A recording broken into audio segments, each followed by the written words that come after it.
எனக்கு வந்து actually Ram sir வந்து யூஸ்வலாக நானும் ராம் சாரும் அடிக்கடி பேசிப்போம். அப்போ அவர் வந்து ஏதாவது இன்ட்ரெஸ்டிங்கான ஒரு ஃபில்ம்ஸ் வந்துச்சுன்னா வந்து எனக்கு ஃபோன் பண்ணி சொல்லுவார், கார்த்திக் இந்த மாதிரி ஒரு படம் பார்த்தேன், நீங்கள் பாருங்கள், ஸ்டோன் பெஞ்சில் எதாவது பண்ண முடியுமா. அப்படி தான் நாங்கள் வந்து பெபிள்ஸ் பார்த்தோம்.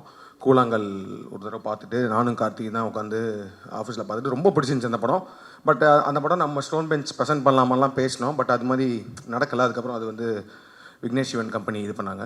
அந்த மாதிரி ஒரு நாள் எனக்கு ஃபோன் பண்ணார். ஃபோன் பண்ணி இந்த மாதிரி இளங்கோராம்னு சொல்லிட்டு ஒரு ஸ்ரீலங்கன் ஃபில்ம் மேக்கர் ஒருத்தர் இருக்கார்.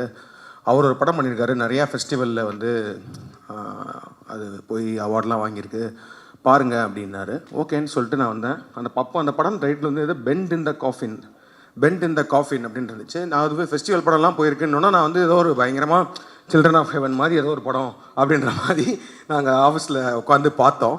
பட் அதே மாதிரி தான் ஃபஸ்ட்டு ஃப்ரேம்லேருந்தே வந்து it was a shocking but very very நல்லா எழுதப்பட்ட, நல்லா பெர்ஃபார்ம் பண்ணப்பட்ட, நன்றாக இயக்கப்பட்ட ஒரு ஹியூமர்.